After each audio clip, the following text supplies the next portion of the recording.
오늘 우리가 함께 나눌 이야기의 제목은 바로 이것입니다. 더 약하게 보이는 지체가 더 요긴하니라. 와, 제목부터가 우리가 사는 세상의 가치관과는 완전히 반대 방향을 가리키고 있죠? 정말 깊고 또 놀라운 메시지가 우리를 기다리고 있을 것 같습니다. 자, 본격적으로 시작하기 전에 우리 스스로에게 한번 솔직하게 질문을 던져보면 어떨까요? 여러분이 속한 공동체 안에서 여러분의 가치는 보통 무엇으로 결정되나요? 아마 대부분 내가 얼마나 유능한지 또 얼마나 기여하는지에 따라 평가받는다고 느끼실 거예요. 그게 우리가 너무나 익숙하게 배워온 세상의 방식이니까요. 네, 바로 그게 세상이 말하는 몸의 논리입니다. 이 논리가 얼마나 뿌리 깊은지 고대 로마의 한 이야기를 보면 아주 명확하게 알 수 있어요. 사회가 그 구성원들을 어떻게 바라보는지 말이죠. 아, 그 유명한 메네니우스 아그리파의 우화 얘기죠. 평민들이 파업을 하니까 한 정치가가 나서서 이렇게 설득했다고 하잖아요. 너희 손과 발이 열심히 일해야 우리 귀족, 즉 위장이 영양분을 공급받지 않겠냐? 그래야 국가라는 이 몸 전체가 사는 거다. 이건 뭐 철저하게 강자를 위한 효율과 지배에 눌린 셈이죠. 바로 이 지점입니다. 정말 소름 돋게 놀라운 건 성경도 똑같이 몸이라는 비유를 사용하는데 그 안에 담긴 논리를 완전히 180도 뒤집어 버린다는 거예요. 로마의 논리가 강자가 약자를 지배하는 거였다면 하나님의 논리는 강자가 약자를 섬기는 것이라고 선포합니다. 여기서부터 모든 것이 달라지기 시작하는 거죠. 그렇다면 하나님의 논리가 말하는 몸은 대체 뭘까요? 그 첫 번째 핵심부터 한번 들여다보겠습니다. 그건 바로 우리가 만든 게 아니라 하나님이 직접 주신 연합에 대한 이야기입니다. 와, 이 구절은 정말 읽을 때마다 충격적이에요. 보통 생각하면 한 몸인 것 같이 교회도 그렇다 이렇게 끝나야 자연스럽잖아요. 그런데 갑자기 그리스도도 그러하니라 라고 말합니다. 교회가 그냥 믿는 사람들끼리 모인 단체가 아니라 그리스도라는 존재 자체가 확장된 실제라는 어마어마한 선언인 거죠. 맞아요. 개념 자체가 완전히 차원이 달라지는 거예요. 그럼 우리가 어떻게 그 위대한 그리스도의 몸의 일부가 될 수 있었을까요? 바로 다음 구절이 답을 줍니다. 우리가 뭘 열심히 노력해서 성취한 게 아니에요. 한 성령으로 세례를 받아 한 몸이 되었다고 말하죠. 이건 전적으로 우리가 받은 선물이라는 뜻입니다. 원문을 보면 그 의미가 더 기가 막힙니다. 세례를 받았다는 말이 수동태로 쓰였어요. 우리가 한 게 아니라 우리에게 그냥 주어진 거죠. 시제도 단 한 번 일어난 번복할 수 없는 확정된 사건을 의미하고요. 그리고 가장 중요한 단어, 다. 온갖 문제로 분열하고 다투던 그 고린도 교회 성도 모두를 포함한다는 겁니다. 예외가 없다는 거죠.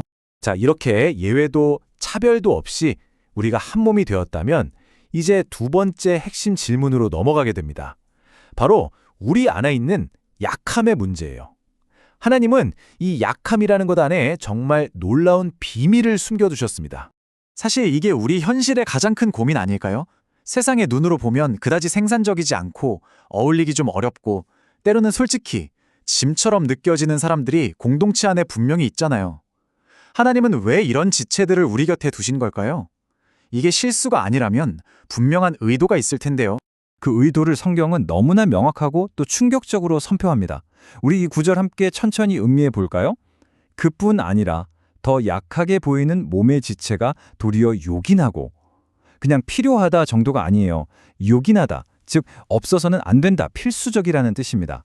세상의 논리로는 도저히 이해할 수 없는 선언이죠. 정말 놀랍지 않나요? 세상이 덜 귀하게 여기고 무시하고 때로는 부끄럽게 여기는 바로 그 지체들을 하나님이 직접 나서서 더욱 귀한 것들로 입혀주신다고 하잖아요. 단순히 가치를 뒤집는 걸 넘어서 하나님께서 친히 그 가치를 창조하고 부여하시는 겁니다. 네, 바로 그 지점입니다. 그렇다면 이렇게 완전히 거꾸로 된 가치 체계는 실제 공동체 안에서 어떻게 작동할까요? 도대체 무엇이, 그리고 누가 교회의 진짜 생명줄 역할을 하는 걸까요? 이 비교표가 모든 걸 설명해 주는 것 같아요. 아볼로처럼 화려하게 말씀을 선포하는 사람도 물론 중요하죠. 하지만 보이지 않는 곳에서 교회를 위해 눈물로 기도했던 에바브라가 없었다면 어땠을까요? 베드로처럼 위대한 사역을 한 사람도 있었지만 그 뒤에서 묵묵히 섬기고 도왔던 베베 같은 사람이 없었다면요? 결국 드러나는 얼굴과 혀가 아니라 보이지 않는 심장과 장기들이 진짜 생명을 유지하는 거였군요.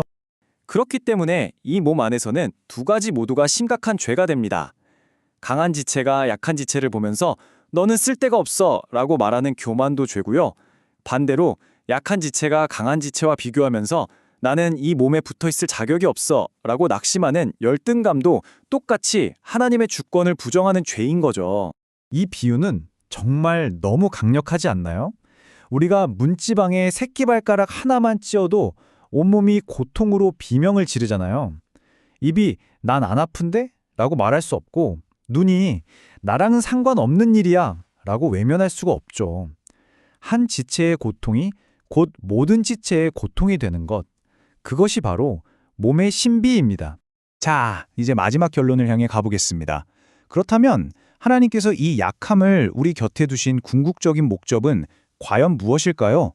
그건 우리를 괴롭히기 위해서가 아니라 정반대로 우리를 살리기 위한 안전장치였습니다.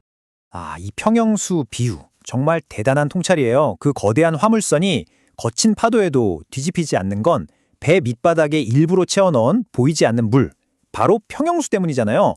무게중심을 꽉 잡아주는 거죠. 우리 눈에는 그저 짐처럼 보였던 그 약한 지체들이 사실은 우리 공동체가 교만이라는 거대한 파도에 휩쓸려 침몰하지 않도록 지켜주는 하나님의 평형수 역할을 하고 있었던 겁니다. 맞습니다. 그리고 이 모든 이야기의 근원에는 바로 하나님의 사랑이 있는 거죠. 마르틴 루터의 이 말처럼요. 하나님의 사랑은 우리의 가치를 보고 찾아오는 그런 사랑이 아닙니다. 아무 가치도 없는 우리를 먼저 사랑하심으로써 우리를 사랑스러운 존재로, 존귀한 존재로 창조해내시는 사랑이죠. 우리의 가치는 바로 거기서 비롯되는 겁니다. 그렇군요. 세상의 논리와 효율성, 강함과 약함이라는 이분법을 완전히 무너뜨리는 이야기였습니다. 오늘 나눈 이 모든 이야기를 단 하나의 문장으로 압축한다면 바로 이것일 겁니다. 당신의 약함이 공동체를 침몰로부터 지키는 하나님의 안전장치입니다. 이 메시지가 나의 약함을 부끄러워하고 숨기려고만 했던 우리 모두에게, 그리고 다른 사람의 약함을 함부로 판단했던 우리 모두에게 깊은 울림을 주기를 바랍니다.